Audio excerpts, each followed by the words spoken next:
मैं कह रहा था, पहले 1 घंटा जब आपकी बॉडी, आपका माइंड, आपके थॉट्स, आपके इमोशंस जब ठीक होंगे तो आपके एक्शन में तो सब कुछ अच्छा होगा, आपका परफॉर्मेंस अच्छा हो गया होगा। तो 1 घंटा आप अपने लिए निकालिए, बाकी सब अच्छा हो जाएगा। कुछ रूट कॉजेज होते हैं किसी भी चीज में, मूल कारण होते हैं किसी भी चीज के। जब आप कुछ बेसिक चीजों को ठीक कर लेंगे तो बाकी तो उसका रिजल्ट है। आप अपने लिए 1 घंटे का समय निकालिए, इसको बोलते हैं योग। क्या बोलते हैं इसको? और जो दिन भर आप करते हैं उसको क्या बोलते हैं? कर्म योग। 1 घंटा आप अपने लिए निकालिए, आपकी लाइफ बहुत अच्छी होगी। और आपकी लाइफ अच्छी होगी तो आप इस सोसाइटी के लिए, इस नेशन के लिए कुछ कंट्रीब्यूट कर पाएंगे। मेरे से बहुत लोग पूछते, बाबा जी आप ये सब करते हैं किसके लिए? मैंने कहा देखो भाई, हमारा एक ही मकसद है, हम इस नेशन के लिए कुछ अच्छा कंट्रीब्यूट करके जाना चाहते हैं। जाना तो है ही सबको, लेकिन ऐसे क्यों चले जाएं भाई? भगवान ने हमें इतना बढ़िया शरीर दिया, दिमाग दिया, दिल दिया, और हम क्यों अच्छा परफॉर्म? अरे खेल है, अपना खेल पूरा करके जाएंगे। मैं जब बच्चा था ना, तब कुछ लोग मुझसे कहते थे, पठतव्यम तदपि मर्तव्यम, न पठतव्यम तदपि मर्तव्यम, दंत कटाकटेति किम कर्तव्यम। बोले पढ़ लिख करके भी मरना, ना पढ़ लिख करके भी मरना, फिर पढ़ लिख के क्या करना है? तो मैं उनसे बोलता था, जब पढ़ लिख करके भी मरना है, अनपढ़ रह करके भी मरना है, तो मैं पढ़ लिख करके मरूंगा। लोग कहेंगे यार भाई पढ़ा लिखा था, वह मर तो गया लेकिन बड़ा पढ़ा लिखा था। आपको ऐसी सोच रखनी है कि मैं क्या कंट्रीब्यूट कर सकता हूं इस देश के लिए। और वो कंट्रीब्यूशन, कुछ हमारे जैसे लोग होते हैं अलग अलग फील्ड्स में, कुछ अलग लोग होते हैं जो कई फील्ड्स में कंट्रीब्यूट करते हैं। जैसे आज हम लोग योग में हमने कंट्रीब्यूट किया, आयुर्वेद में हमने कंट्रीब्यूट किया, रिसर्च में हमने कंट्रीब्यूट किया। अभी हम एजुकेशन में बहुत बड़ा कंट्रीब्यूशन करने जा रहे हैं, कर रहे हैं ऑलरेडी। फिर इसमें भी, एजुकेशन में भी, मेडिकल फील्ड में, फिर नॉर्मल एजुकेशन के फील्ड में, योग एजुकेशन के फील्ड में, और उसमें भी छोटे बच्चों से लेकर के यूनिवर्सिटी तक। हमारा संकल्प है कि मैंने अपने करीब 50 सालों का आगे का प्रोजेक्शन कर रखा है। देखो मैं एक दिन को एक जिंदगी की तरह जीता हूं, लेकिन टोटलिटी में चीज़ों को देखते हैं तो फिर क्या होगा। मैंने 50 साल का ये कर रखा है कि 50 साल में मुझे कम से कम 1 लाख करोड़ रुपए से ज़्यादा की तो चैरिटी करके जानी है इस देश के अंदर। 1 लाख करोड़ रुपए से ज़्यादा। और उसमें मेरा मेन फोकस होगा एजुकेशन पर, रिसर्च पर, और तीसरा फोकस होगा गाय के ऊपर। जो आज हमारी 3 से 5 किलो गाय दूध देती है, 3 से 5 किलो दूध देने वाली गाय 25 से 50 किलो दूध दे, और ये काम आपको मैं 50 वर्षों का नहीं बता रहा हूं, ये काम तो आपको 3 से 5 वर्षों के अंदर हम दे देंगे। और आपको भी गाय चाहिए कि 25-50 किलो दूध वाली, तो आपको भी दे देंगे। ये हमारे जैसे किसी की जिंदगी के कुछ बड़े सपने होते हैं, ये मेरा सपना है। क्योंकि मैं बचपन से गाय की सेवा करता था। गुरुकुल में पढ़ते समय भी मैं 6-6, 8-8 घंटा गाय की सेवा करता था। तब भी पढ़ाई में फर्स्ट रहता था, मैंने सेकंड रहना नहीं सीखा कभी भी। मैं कहता हूं जब मैं अच्छा कर सकता हूं तो मैं घटिया क्यों करूं? लोगों को ये आप तकलीफ रहती है, बहुत से लोग टोकते रहते हैं। आप आपस में जब भी कोई बात होती है तो ज्यादातर लोगों को क्या कहना पड़ता है, अरे भाई थोड़ा काम कर लेना, क्यों ये काम कर रहा है। मुझे आज तक मेरे बड़ों ने, मेरे हितैषियों ने ये तो कहा होगा, स्वामी जी कुछ आराम कर लो ना। आज तक मेरे को किसी ने ये नहीं कहा कि कुछ काम कर लो। मैंने आराम किया ही नहीं। देखो भाई, आपको कुछ बड़ा काम, अरे काम करने में बड़ा आनंद है, ना करने में तो कुछ लगता ही नहीं। कि आदमी खाली बैठा है, अनप्रोडक्टिव है, मुर्दे की तरह जी रहा है, क्या मतलब हुआ उसका।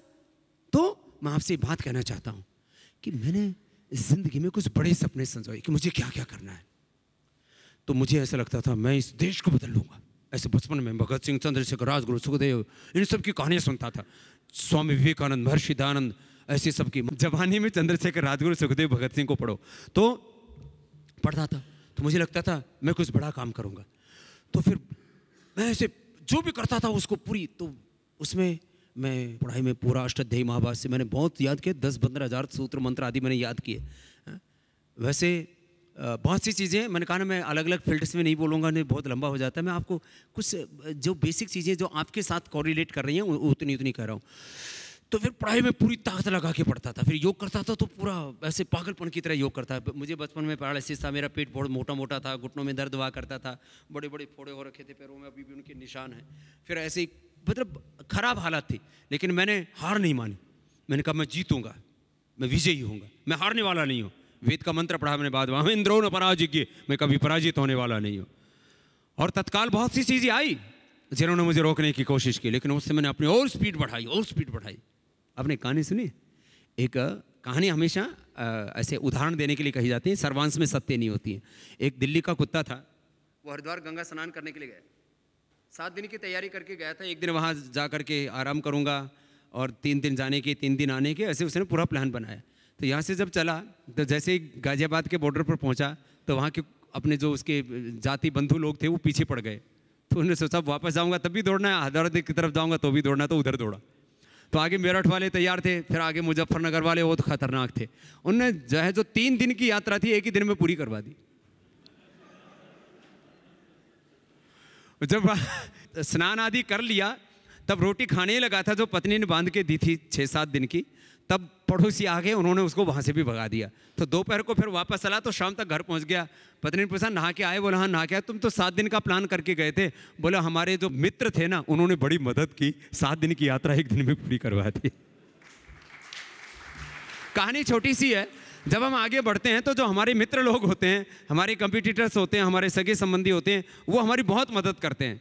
चारों तरफ से नौका झोंकी, हाँ जब देखो तब ऐसे खाने को आते हैं, अरे ये सब क्या हो रहा है। आदमी जो घबरा गया वो मरा, जो डरा वो मरा। अब आपको आपका ये कर्तव्य है कि आप उन चीज़ों की परवाह छोड़िए। देखो कुत्ता क्या करता है, जब उसके मित्र लोग उसको दबाते हैं ना तो एक तो थोड़ा सिर झुका लेता है और थोड़ी अपनी पूंछ जो यूं रहती है ना उसको यूं कर देता है। अपनी अहंकार की दुम दबाओ, अपना सिर झुकाओ, अपने लक्ष्य की ओर आगे बढ़ जाओ। आपके पीछे पीछे जमाना चलेगा, जहां आप चलोगे वो रास्ते बन जाएंगे, जहां आप पहुंचोगे वो मंजिल बन जाएगी। ये एक जिंदगी का यथार्थ है। कितने लोगों ने हमको परेशान नहीं किया, हमने देखा। सबसे पहले तो जिस कुल खानदान में हम पैदा हुए वहीं से हमने तो धक्के खाए, वहीं से ठोकरें खाई, वहां मौत तक से को मात दे करके आगे बढ़े। फिर उसके बाद हरिद्वार में आए तो वहीं हमारा बहिष्कार कर चुके थे। तो मैं ज़्यादा बताता नहीं कभी आप लोगों को। पंचायत करके बोले बाबा को बाहर निकालो, बोले ये तो कोई विधर्मी आदमी आ गया हमारे बीच में, पता नहीं क्या क्या कहानियाँ।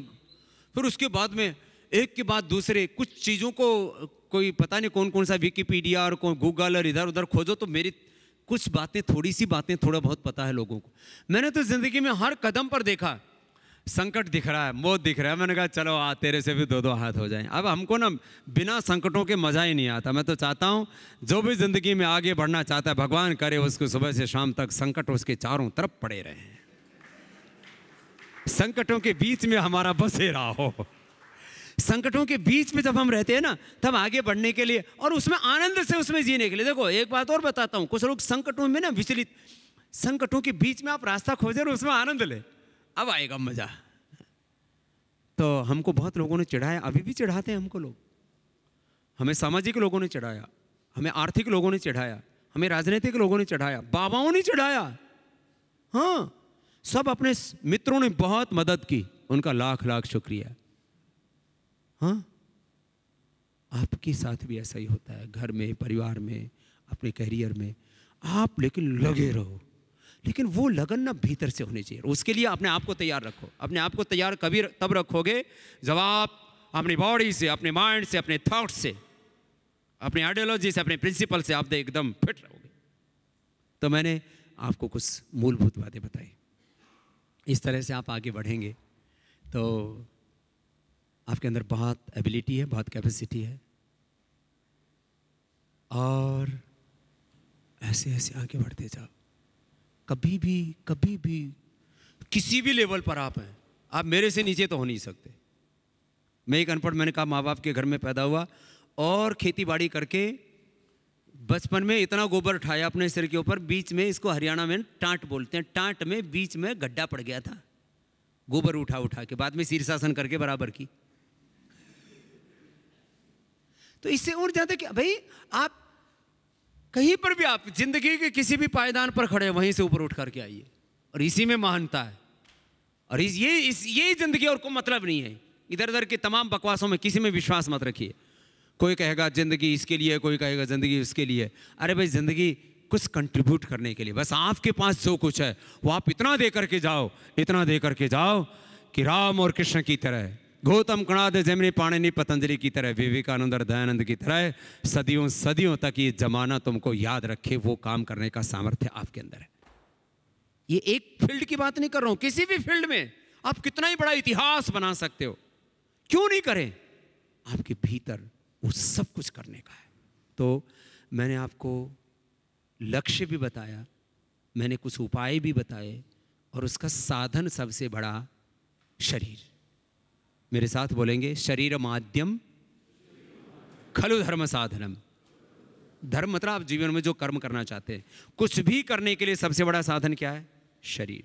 और शरीर के अंदर ही बॉडी है, कि बॉडी के अंदर ही माइंड है, बॉडी के अंदर ही हार्ट है, सब कुछ है। शरीर का मतलब ये पूरी एग्जिस्टेंस, विजिबल और इसके पीछे अनविजिबल। इसको आप अच्छा बनाइए और आगे बढ़ते जाइए, खूब खुश रहिए, हो सके तो दिन भर मुस्कुराइए, काम करते करते भी एकदम सहज रहिए, मुस्कुराइए। यदि मुस्कुरा भी नहीं सकते तो घबराइए मत। कुछ लोग तो ना ऐसे बैठे रहते हैं, क्या करें आज बाबा से भी पल्ला पड़ गया। इधर आओ जवाहर जी। चलिए, मैंने आपको कुछ बातें बताई, मुझे लगता है आपको ये बातें अच्छी लगी होंगी। और यदि बातें अच्छी लगी हैं तो आप एक बात ज़रूर कीजिए कि ये बातें अच्छी हैं तो मुझे कल से इनको करना है, और कुछ नहीं करना तो आधा घंटा 1 घंटा योग से शुरू कर दीजिए। और ये बात बहुत बड़ी है, ये अंतिम बात कह रहा हूँ, फिर आपके क्वेश्चन आंसर होंगे शायद, इसके लिए बहन आ गई इधर। अच्छी बात यदि अच्छी ना लगे और बुरी बात यदि बुरी ना लगे तो समझ लो बुरे दिन आ गए हैं। तो यदि मेरी बात अच्छी है तो आपको अच्छी लगनी चाहिए, और अच्छी है तो फिर करना चाहिए। और यदि मेरी बात बुरी है तो आपको बुरी लगनी चाहिए। तो मेरी बात कैसी लगी आपको? अच्छी लगी कि बहुत अच्छी? बहुत अच्छी लगी, थैंक यू। तो इन तालियों से पता चलता है कि कितनी सकारात्मक ऊर्जा, पॉजिटिव एनर्जी इस वक्त हम लोगों के बीच में है।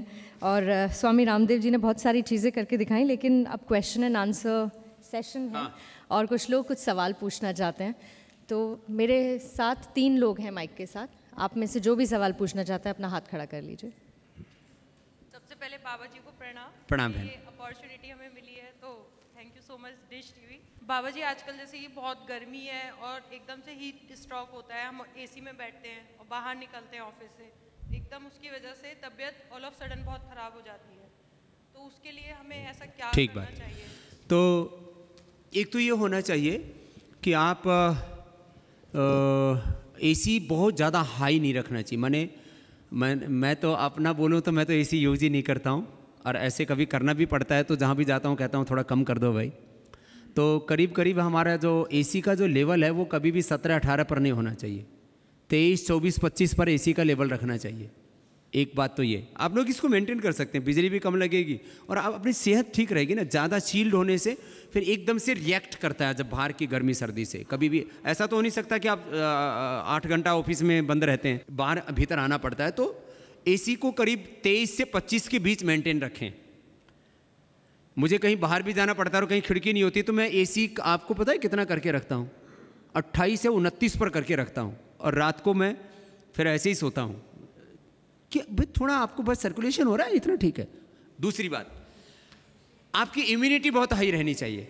तो जिनकी इम्यूनिटी वीक है उनको गिलोय खाना चाहिए। गिलोय से आपका ओबेसिटी, ब्लड प्रेशर, शुगर, बहुत सी चीज़ें बैलेंस रहती हैं। गिलोय की गोली या गिलोय का, ऐसे उससे डेंगू भी नहीं होता है। गिलोय और जो है पपीते के पत्ते रस तो हम बताते हुए, जब किसी को डेंगू भी हो जाए तो वैसे भी अच्छा काम आता है। फिर जैसे इसका एक तो बहुत, जब गर्मी से आप सर्दी में आते हैं तो उसके साथ साथ धूप बहुत लगती है ना चेहरे आदि पर, तो इससे स्किन का कलर भी बेकार होता है। पसीने तो निकलने ही चाहिए, वो सुबह सुबह निकाल लीजिए आप। फिर उसके बाद में जो यहाँ बहुत पोल्यूशन है दिल्ली में, उसका बड़ा असर पड़ता है। तो आप शाम को एलोवेरा जेल ज़रूर लगाइए। ये मैं अपने जेल की बिक्री बढ़ाने के लिए नहीं बोल रहा हूँ, वो तो अपने आप ही बहुत बढ़ रही है। एलोवेरा जेल लगाने से आपकी स्किन बहुत अच्छी रहती है। मेरी स्किन का कलर ऐसा ही है जैसे मेरी माँ ने मुझे पैदा किया था। क्यों?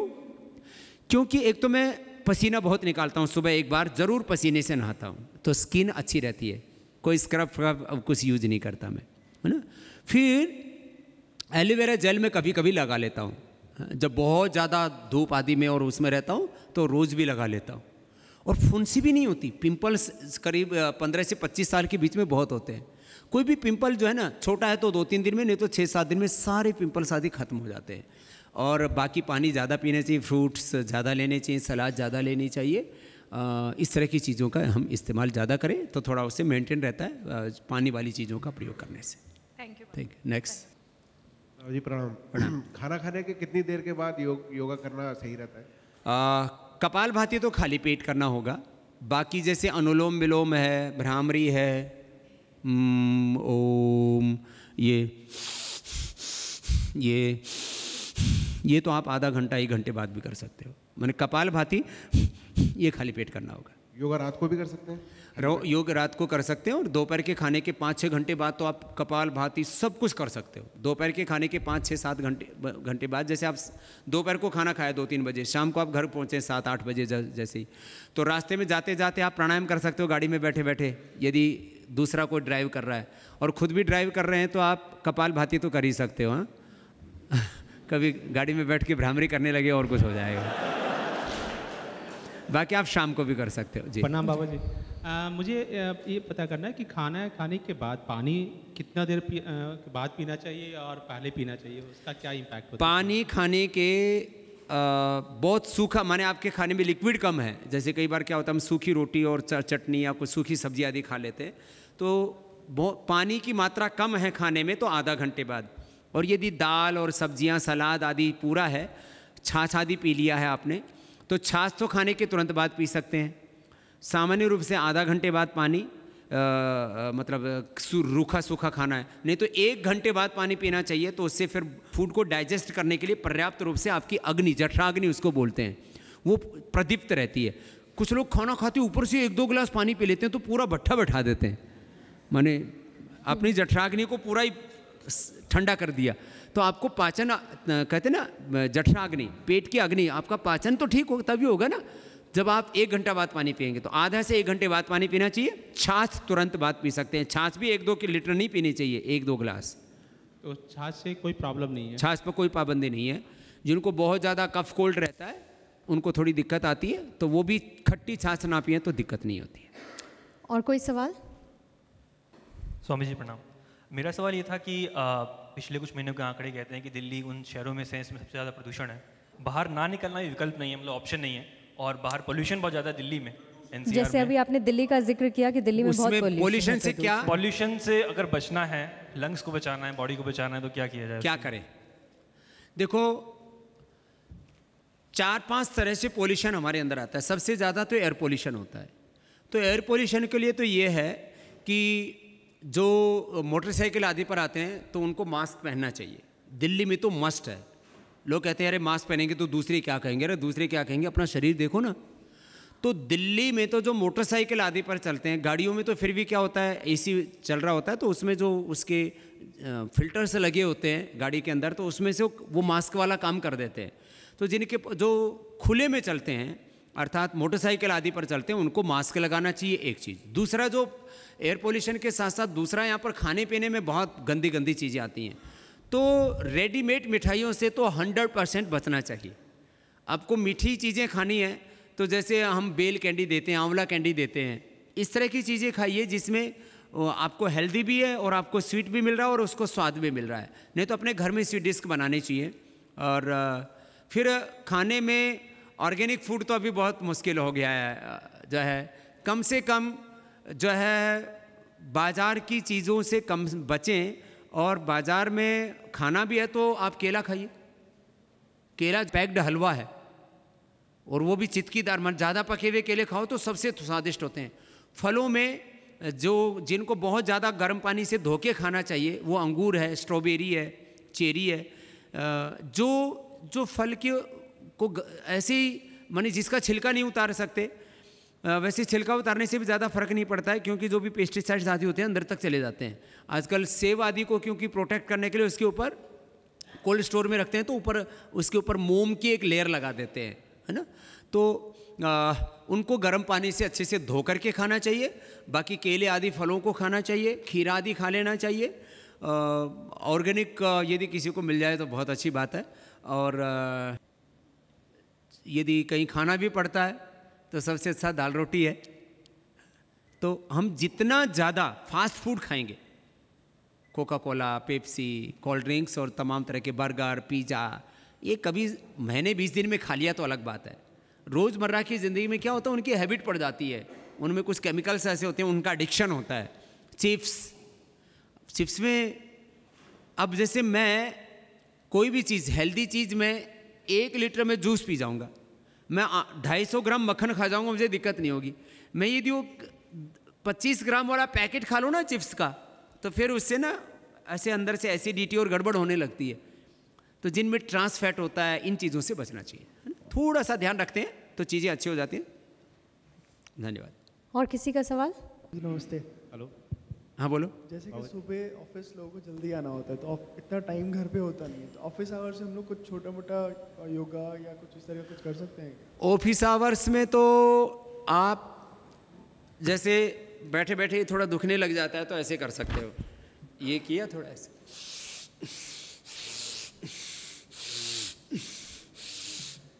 तो ऐसे ये 1-2 मिनट में ऐसे हो जाता है। क्योंकि ज़्यादा देर आप एक्सरसाइज करोगे तो ऑफिस वाले बोलेंगे भाई घर में करके आता।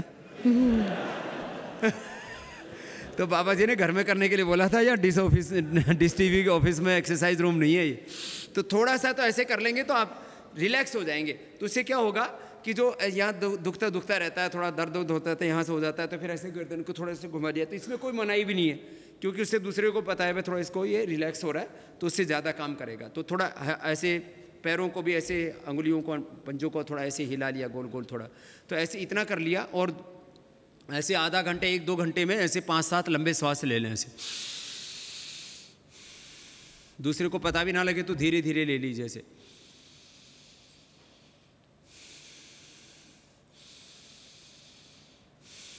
इतना तो ऑफिस में कर सकते हैं। स्वामी रामदेव जी, बहुत सारे सवालों के जवाब आपने दे दिए, थैंक यू सो मच। आपका बहुत बहुत शुक्रिया हम सबकी तरफ से भी कि आप समय निकाल कर आए और इतनी बढ़िया बातें हमारे साथ शेयर की। तो हम तालियों के साथ आपका धन्यवाद करते हैं। और साथ ही मैं अनुरोध करना चाहूँगी श्री जवाहर गोयल जी से कि वो 2 शब्द कार्यक्रम के समापन के साथ कहते हैं। Thank you. आदरणीय स्वामी जी का धन्यवाद भी एक परंपरा है, लेकिन वो भी जरूरी है। मेरे पूजनीय और बाबा जी ने कहा बात बात में कि भी इतना सब करने के लिए जो है ये प्रमोशन, ये कंपनियों में मोटिवेशन के लिए लोग फीस ले लेते हैं। तो बाबा जी ने तो आज आकर के हमें, और वैसे डिश टीवी का और बाबा जी का कोई लेन देन है भी नहीं। वैसे आप लोगों की जानकारी के लिए बताऊं, जो अपना गोयल परिवार है, चाहे अपने जवाहर जी हैं, लक्ष्मी जी हैं, सुभाष जी हैं, फिर हमारे आगे पीढ़ी जो बच्चे आ गए हैं, प्रीति, गौरव आदि हैं, उधर पुनीत जी आदि हैं, सबके साथ हमारा जो पूरे देश भर में जो ट्रस्ट हमारे चलते हैं, तो उसमें एक हमारा ऐसे 5 हमारे बड़े ट्रस्ट हैं। उसमें से जो हमारा बहुत ज़्यादा एक्टिव ट्रस्ट है वो भारत स्वाभिमान ट्रस्ट है। उसके हमारे सुभाष गोयल जी खुद ट्रस्टी हैं। और आज से करीब 15 से 20 साल पुराना, 20 साल पहले थोड़ा मुलाकात हुई, फिर 15 सालों पहले ऐसी घनिष्ठता में। और जो बाबूजी हैं, बड़े बाबूजी, पिताजी, जो उधर गौशाला और अग्रवाल धाम में, वहाँ पर भी मैं खुद गया हूँ। तो इस परिवार से हमारा औपचारिक संबंध नहीं है। इसलिए ये जवाहर भाई जी ने अभी पिछले 3-4 महीने पहले बोला कि बाबा जी आप यहाँ आओ, तो ये कोई अब बहुत दिनों के बाद इन्होंने कहा कि ये खुद ही भूल गए थे, अपने काम में इतने लग गए कि इनको बुलाना याद ही नहीं रहा। इसलिए अब जो है इस बार आप मेरे बुलाने के बाद में आप ज़्यादा डिश टीवी में ग्रोथ करोगे तो दोबारा मुझे जल्दी बुलाएंगे फिर। और हम एक दूसरे से बात करेंगे, एक दूसरे से कुछ सीखते हैं और उससे अपने को खुशी मिलती है। अच्छे लोगों से मिले, अपने बड़ों से मिलते हैं तो आनंद मिलता है। तो भाई जवाहर जी के साथ, सुभाष जी के साथ हमारा मतलब कोई प्रोफेशनल संबंध नहीं है, एकदम स्पिरिचुअल रिलेशनशिप है, एक आत्मीय संबंध है। और हमें मानते हैं कि जो है जिस काम को हम कर रहे हैं एक फील्ड में, उसको टीवी के फील्ड में यदि देश नहीं पूरी दुनिया में सबसे बड़ा कोई स्वदेशी ब्रांड है तो वो जी नेटवर्क है। आज हमें विदेशी टीवी चैनलों के साथ भी काम करना पड़ता है, वो एक तरह से कहिए कि अलग प्रकार का एक व्यवस्था है, लेकिन जो है अब उससे अब पिछले दिनों ऐसा हुआ कि जितने भी बड़े नेटवर्क हैं टीवी के वो सब आकर के मिल रहे थे और सबसे पहले आते ही बैठते थे, बोले देखो जी वालों के तो आप सबसे ज़्यादा करीब हो, आप डिश वालों के तो सबसे ज़्यादा करीब हो। मैंने यहाँ से बात शुरुआत करते हैं तो ये तो जग जाहिर है कि जो है डिश नेटवर्क के साथ में, जी नेटवर्क के साथ में, आप लोगों के साथ में जो हमारे संबंध हैं, ये हम नहीं कहते, जमाना कहता है कि बाबा आपके बहुत नज़दीक हैं। तो हमें गौरव है इस बात का, ये हमारा परिवार है और हम इसको फलता फूलता आगे देखना चाहते हैं। और जो स्वदेशी की स्पिरिट है उसको चाहे वो किसी भी रूप में है। मैं एक बात और कहना चाहता हूँ, अब जैसे अपना जी नेटवर्क में जी न्यूज़ है, बहुत लोगों ने बहुत तरह का क्रिटिसिज्म किया, लेकिन आपकी जानकारी के लिए बताता हूँ, आज अलग अलग टीवी चैनल हैं, उनमें इससे भी हमारे बहुतों के साथ बहुत अच्छे संबंध है। लेकिन और कोई यहाँ कोई मजहब का कोई आग्रह नहीं है, कोई जाति का आग्रह नहीं है। जैसे पतंजलि में हिंदू मुसलमान सिख ईसाई सब मिलकर के साथ काम करते हैं, यहाँ डिश टीवी में भी हिंदू और मुसलमान दोनों एक साथ काम करते हैं, जैन बौद्ध सिख एक साथ काम करते हैं। कोई मजहब का आग्रह नहीं है, यहाँ कोई जाति का आग्रह नहीं है, कोई ब्राह्मण क्षत्रिय वैश्य कि ये पंडित जी हैं कि ये वैश्य हैं, ये वैश्यों में भी अग्रवाल है कि खंडेलवाल हैं कि जो है ये कोई प्रांत का है कि कहाँ का है, कोई आग्रह ही नहीं है। लेकिन देश सबसे पहले, तो देश सबसे पहले और वसुधैव कुटुंबकम, ये तो स्लोगन है जो है अपने जी नेटवर्क का, और अपना आपकी एक सोच है। तो मुझे ऐसा लगता है कि हम आचार विचार व्यवहार संस्कार से करीब हैं और एक बड़े लक्ष्य के साथ आगे बढ़ रहे हैं। तो ये जो है धन्यवाद आदि के शब्द और औपचारिकता ये वहाँ की जाती है जहाँ मतलब कोई आया हो, कोई मेहमान बुलाया हो, हाँ? तो हम धन्यवाद ना दो तो बाबा जल्दी आ जाएगा।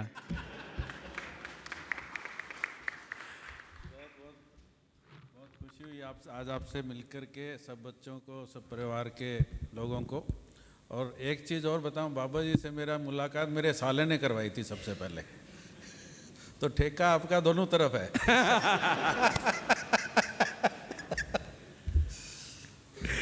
तो अभी आप भी लंच करो, बाबा जी भी प्रसाद लेंगे और बहुत बहुत धन्यवाद।